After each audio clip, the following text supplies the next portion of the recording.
जिंदगी में कभी कभी ऐसे लम्हात आते हैं जब हम थक जाते हैं।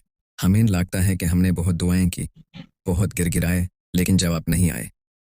कई दफ़ा हमारी दुआएं दिल से निकलती हैं, लेकिन हम खुद ही शक में मुब्तला हो जाते हैं कि पता नहीं कबूल भी होंगी या नहीं। लेकिन कभी आपने घूर किया है, कभी ऐसा भी होता है कि आप दुआ मांग रहे होते हैं और दिल में एक अजीब सा सुकून उतर आता है, एक रोशनी महसूस होती है, एक यकीन सा जगता है कि यह दुआ ज़रूर कबूल होगी। ये सब कुछ सिर्फ इत्तेफाक नहीं होता, ये अल्लाह ताला का एक खास इशारा होता है। ये इशारा होता है कि कुछ दुआएं दिल में बस जाती हैं। क्यों कुछ दुआएं मांगते वक्त दिल को बार बार यकीन होने लगता हाय कि ये ज़रूर कबूल होगी। बस आज की ये वीडियो आपके लिए है। अगर आप किसी ऐसी दुआ के लिए रो रहे हैं, किसी दुआ की कबूलियत के इंतज़ार में हैं, तो आपको ये आखिर तक देखनी चाहिए, क्योंकि हो सकता है ये वीडियो आपके नसीब में लिखी गई हो। याद रखो, आप कभी तन्हा नहीं हो। चाहे दुनिया आपका साथ छोड़ दे, चाहे आपके अपने आप की उम्मीदें तोड़ दें, चाहे हर दर बांट हो जाएं, लेकिन एक दर हमेशा खुला रहता है, अल्लाह का दर। अल्लाह ने कभी किसी की दुआ रद्द नहीं की। अल्लाह कभी किसी फरियाद को नज़रअंदाज नहीं करता।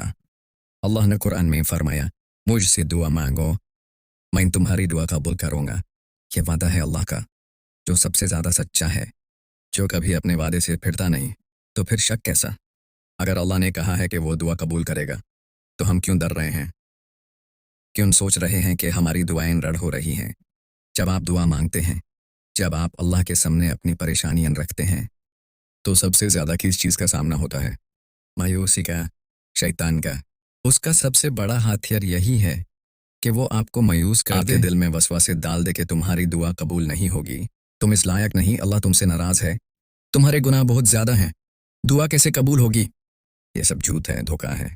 अल्लाह कभी किसी को मायूस नहीं करता, बल्कि कुरान में फरमाता है, अल्लाह की रहमत से मायूस मत हो।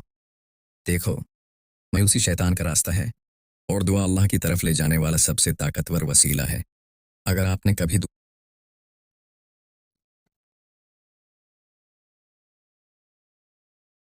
आपने कभी दुआ कर अगर आपने कभी दुआ करते वक्त ये महसूस किया हो कि दिल में एक अजीब सा इत्मीनान आ रहा है, कि दिल कह रहा हो कि ये दुआ कबूल हो जाएगी, तो सुनो, ये कोई इत्तेफाक नहीं, ये अल्लाह की तरफ से एक खास निशानी है।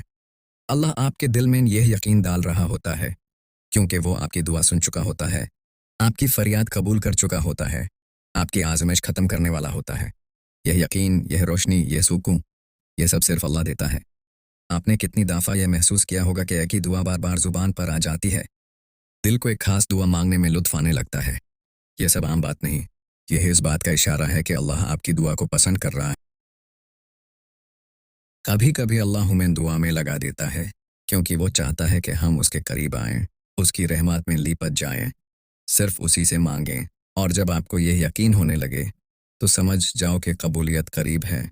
अगर आप भी किसी दुआ के इंतज़ार में हैं, अगर आपने भी अल्लाह के आगे फरियाद की है और आप चाहते हैं कि आपको पता चले कि आपकी दुआ वाकई कबूल होने वाली है, तो सुनो, जब कोई दुआ कबूल होने के करीब होती है, तो ज़िंदगी में कुछ खास निशानियां ज़ाहिर होने लगती हैं, और अगर आप घूर करें तो आप भी उन्हें महसूस कर सकते हैं। पहली निशानी ये है कि जब आप दुआ मांगते हैं, तो आपको अंदर से एक अजीब सा सुकून महसूस होने लगता है। पहले अगर दिल बेचैन था, तो अब एक इत्मीनान महसूस होता है। पहले अगर वसवासे आ रहे थे, तो अब एक अजीब सा यकीन होने लगता है कि जो मांगा है वो मिलने वाला है। यह सुकून कोई आम चीज़ नहीं है, बल्कि ये अल्लाह का ख़ास तोहफ़ा है, जो वो सिर्फ उन लोगों को देता है जिनकी दुआएं उसके यहाँ कबूलियत के करीब पहुँच चुकी होती हैं। अल्लाह कुरान में फरमाता है, सुनो, अल्लाह के ज़िक्र से ही दिलों को सुकून मिलता है। जब आपकी दुआ अल्लाह के यहाँ पसंद की जा चुकी होती है, तो अल्लाह आपको इसी वक्त सुकून दे देता है। तो आगे काबुल होने की दूसरी निशानी ये है कि जब आपकी दुआ कबूल होने लगती है, तो अल्लाह आपको और ज़्यादा दुआ की तौफीक देता है। आपका दिल चाहता है कि आप और ज़्यादा दुआ करें, और ज़्यादा रोयन और ज़्यादा मांगें। क्यों? क्योंकि अल्लाह आपकी दुआ को इतना पसंद करने लगता है कि वो आपको दुआ में और ज़्यादा लगा देता है, ताकि वो आपके लिए और ज़्यादा खैर लिख दे और आपको वो सब कुछ अता कर दे जो आप चाहते हैं, बल्कि इससे भी ज़्यादा। अल्लाह हदीस कुदसी में फरमाता है, ए मेरे बंदों, अगर तुम सब के सब इकट्ठा होकर मुझसे मांगो और मैं तुम सबको अता कर दूँ, तो मेरे खजाने में इतनी भी कमी नहीं होगी जितनी कि समंदर में सुई डाल देने से पानी कम होता है। जब अल्लाह दुआ कबूल करने लगता है, तो वो अपने बंदे को और ज़्यादा दुआ में लगा देता है, ताकि اس کی رحمت اور زیادہ واسع ہو جائے تو دعا کرنا مت چھوڑو، مانگنا مت چھوڑو، اللہ کے در پر بیٹھ جاؤ، اسے لپٹ جاؤ، کیونکہ جب اللہ کسی کو نوازنے کا فیصلہ کر لیتا ہے تو وہ اسے ایسی جگہ سے نوازتا ہے جہاں سے انسان سوچ بھی نہیں سکتا۔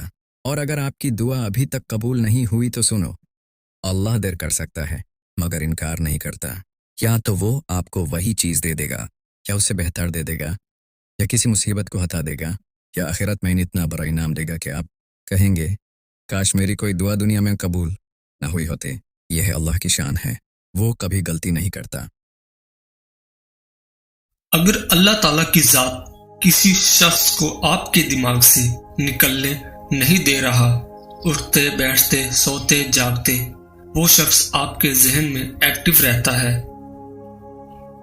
ظاہری طور پر آپ اس شخص سے ملے نہیں یا پھر اس سے آپ کا بریک اپ ہو چکا ہے، لیکن اس شخص کی یاد آپ کا پیچھا نہیں چھوڑ رہی۔ آپ اس سے بچنے کے لیے خود کو مصروف رکھتے ہیں،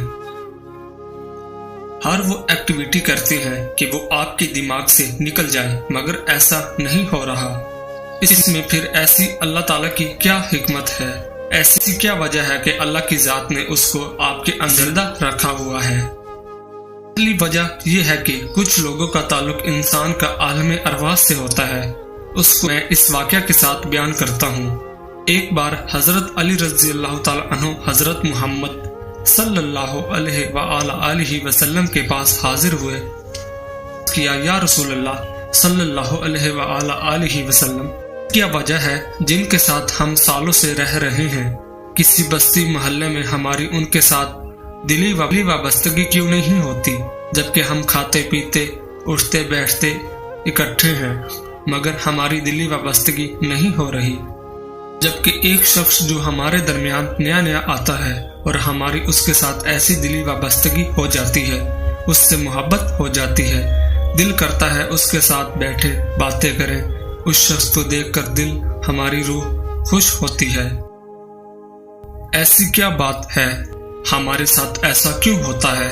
حضرت محمد صلی اللہ علیہ وآلہ وسلم نے جواب دیا، ایسی روح جسے ہم عالم ارواح میں جانتے تھے، جیسے ہی وہ روح اس دنیا میں آپ کے سامنے آئے گی آپ کا دل خوش ہوگا، اور جس روح سے عالم ارواح میں ہماری وابستگی نہیں ہوئی، چاہے وہ اس دنیا میں آپ کے سامنے آ جائے آپ کی دلی وابستگی نہیں ہوگی۔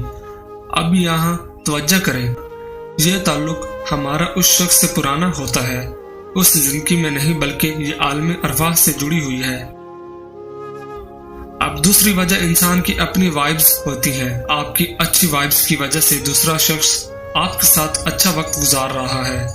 مثال کے طور پر آپ کسی شخص کے ساتھ اچھا وقت گزار رہے ہیں، اس کے ساتھ خوش ہیں، کھا رہے ہیں، پی رہے ہیں، آنا جانا وغیرہ، اور ایک بہترین ریلیشن شپ ہے، اس کے ساتھ وقت گزارتے ہیں، پھر ہوتا کیا ہے؟